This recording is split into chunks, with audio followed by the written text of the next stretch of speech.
नहीं करते तो बहन जी चौथी बार मुख्यमंत्री, 4 बार मुख्यमंत्री उत्तर प्रदेश बड़ा राज्य का बनी है। ये कहीं न कहीं तो राजनीति में सफलता मिली बहन जी को।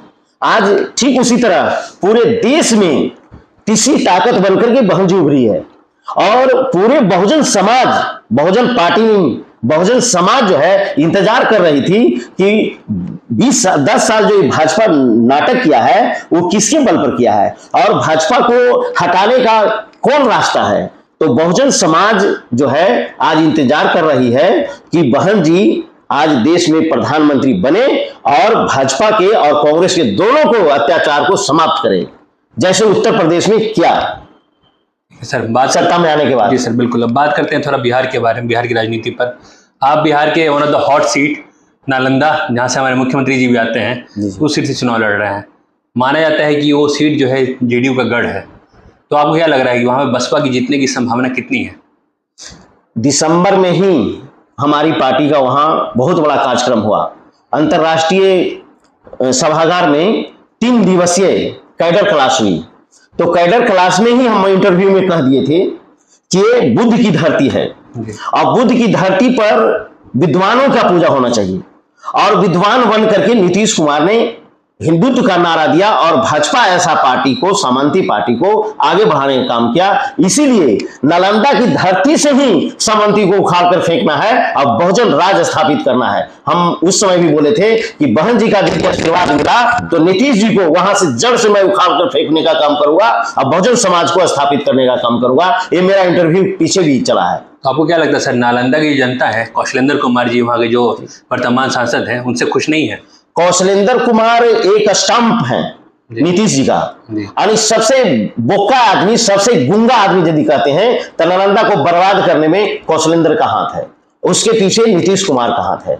नीतीश कुमार एक गुंगा आदमी को रखे हुए है। ये तीसरा बार ये लोकसभा गया और कुछ नहीं आज तक पार्लियामेंट में बोला। नालंदा क्या हो रहा है, नालंदा का विकास कैसे होगा, कभी ना उसने बोला। लेकिन माना ही जाता सर कि बिहार में सबसे ज्यादा विकास कहीं हो रहा है तो नालंदा का हो रहा है। जी जी, नालंदा का जो विकास हो रहा है वो सीमित जगहों पर है।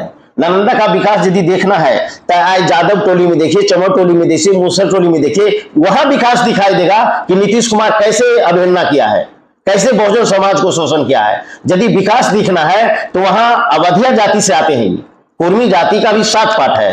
अवधिया जो है मात्र हरनौद में आता है, हरनौद में 40 से 50 हजार अवधिया जाति है और उस जाति से नीतीश कुमार आते हैं। पूरे बिहार में मेडिकल लाइन में चले जाइए, जितना नर्स मिलेगी लड़कियां वो नालंदा का मिलेगी, अवधिया का मिलेगा, वो हरनौद का मिलेगा। उसी तरह जितने रातारात बहाली हुआ, कोई रिफॉर्मेशन नहीं, कोई बहाली नहीं, एकाएक महिलाओं को सिपाही बनाने का काम किया।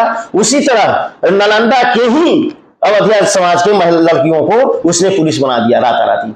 इस तरह से उसने काम किया है। वहां की जनता तो इंतजार कर रही है। वहां की जनता ये 2024 में बता देगा नीतीश कुमार और कौशलेंद्र कुमार को कि ये जनता क्या चाहती है और जनता को तुम किस तरह से धोखा दिया है, ये बताने का काम करेगी।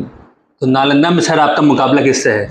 नालंदा में सीधा मुकाबला हमको कौशलेंद्र को है, इसीलिए कि वहां लालू जी का उम्मीदवार कोई नहीं है, वहां माले का उम्मीदवार है। अब माले माने नक्सलाइट, माले माने गोली बंदूक चलाने वाला, माले माने क्रोध पैदा करने वाला।